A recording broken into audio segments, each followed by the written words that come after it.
In the year 1900, nestled in a small, quiet countryside town, lived a young boy named Elliot.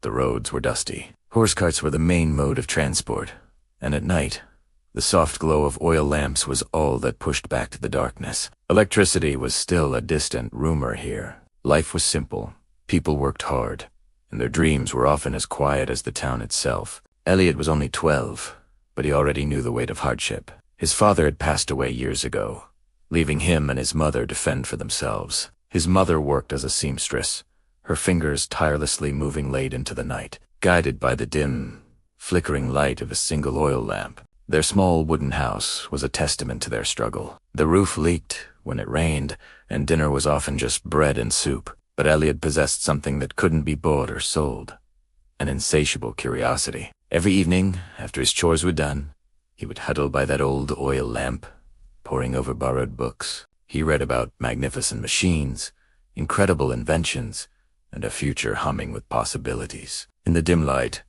his eyes sparkled brighter than the flame beside him. His mother would often gently chide him. "Elliot, you must rest your eyes. Dreams are a wonderful thing, but life is hard." Elliot would just smile and reply, "One day, Mother, I'll make life brighter not just for you, but for everyone." Then came a cold winter morning that brought the town to a standstill. The great town clock, the very heartbeat of their community, had stopped working. This wasn't just any clock. It was their guide. It told farmers when to start their day, shopkeepers when to open, and children when it was time for school. Without its hourly chime, the town felt adrift and lost. The town council put out a call for help. The most skilled men in the area came to try their hand, but the clock's gears were old, rusty, and hopelessly complex. One by one, they all shook their heads and gave up, defeated. From a distance, Elliot watched it all, his mind racing. That night, as he sat with his mother while she sewed, he finally found the courage to speak. "Mother, do you think I could try to fix the clock?" She looked at him, her eyes wide with surprise. "But you're just a child, Elliot." He looked back, his expression earnest. "I may be small," he said softly, "but I've been learning from my books." A long, thoughtful pause hung in the air. "Finally," she nodded. "Then you must try. Even if you fail, you have learned something new." The next day, with hands that trembled just a little, Elliot began the long climb up the tall clock tower. Below, whispers turned into dismissive laughter among the townspeople. "A child." One person scoffed. "This is just foolish. He'll fall." Another worried, but Elliot tuned them out. He had a mission. Inside the clock, massive gears groaned like tired, ancient giants. He moved with caution, studying every wheel and spring, his mind connecting them to the drawings he'd memorized from his books. His hands quickly became covered in grease and grime. His fingers got cut on sharp metal edges. Hours ticked by, and the sun began its descent, painting the sky in hues of orange and purple. Just as the last sliver of hope seemed to be fading, Elliot saw it, a tiny, broken pin, almost completely hidden, a piece so small everyone else had overlooked it. With focused determination, he pulled a small piece of metal from his pocket and, with careful, steady hands, fashioned a replacement. He held his breath and gently nudged the main gear. Tick, tick, tick. The sound was faint, but it was there. The clock was moving. A few moments later, a sound that no one had heard all day echoed through the valley. Dong!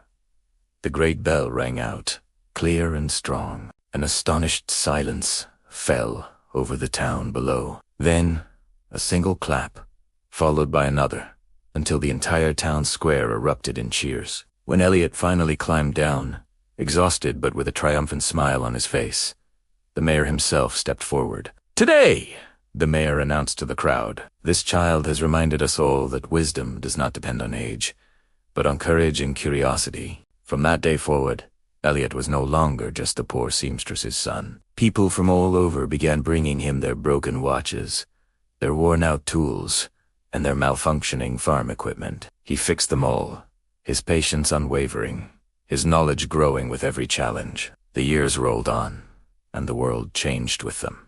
Electric lights finally arrived, chasing the shadows from the town. Factories sprouted, and the year 1920 dawned on a community transformed. In the heart of it all stood a new workshop with a proud sign hanging above the door. Elliot Harper, engineer and inventor.